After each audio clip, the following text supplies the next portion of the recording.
حضرت عبداللہ ابن عباس رضی اللہ تعالیٰ عنہ سے مروی ایک روایت ہے، میں ایک دن حضور کے پیچھے بیٹھا ہوا تھا، سواری میں حضور کا ردیف تھا، تو حضور نے فرمایا، اے بیٹے، اے لڑکے، میں تجھے کچھ کلمات سکھاتا ہوں، تو اللہ کے حقوق کا خیال رکھ تو وہ تیری حفاظت فرمائے گا۔ تو اللہ تعالیٰ جل شانہ کے احکام کی حفاظت کر، تو اسے اپنے سامنے پائے گا۔ اذا سألت فاسأل اللہ، جب سوال کرے تو اللہ سے ہی سوال کرے، اللہ سے مانگنے کا مزاج پیدا کر لیں کہ فرمایا تمہارے جوتے کا تسمہ بھی ٹوٹ جائے تو وہ بھی اللہ سے مانگو۔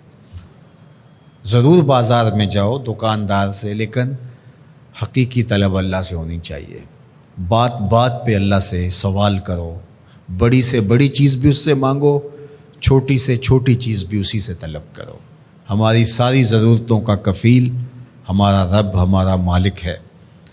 تو دوسری نصیحت یہ کی کہ جب تو استعانت طلب کرے، مدد طلب کرے تو اللہ سے ہی استعانت طلب کرے۔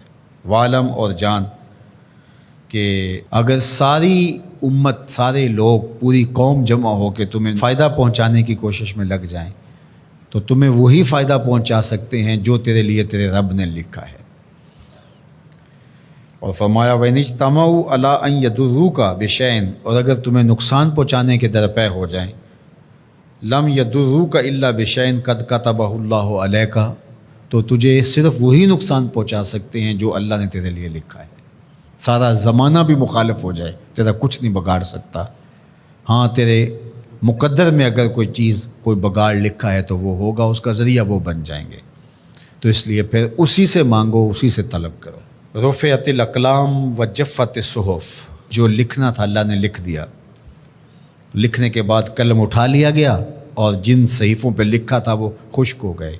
اب کتابیں بند ہیں، تو اس لیے اس نے تیرے لیے جو لکھا ہے وہ ہو کے رہے گا، تو خام خواہ لوگوں سے ڈرنے کی ضرورت نہیں ہے، اور تیرا فائدہ، تیرا نقصان اسی کے دستے قدرت میں ہے، تو اسی سے طلب کر، اسی سے مانگ۔ اور فرمایا تو اللہ تعالیٰ جل شانہ کو رخاء میں، خوشحالی میں یاد کر، یعرفک فی الشدہ، وہ تجھے مشکل میں پہچانے گا۔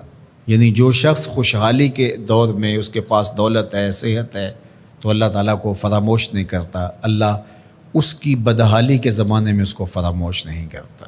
وعلم، اور جان، ان النصر مع الصبر، کہ جو مدد ہے وہ صبر کے ساتھ آتی ہے۔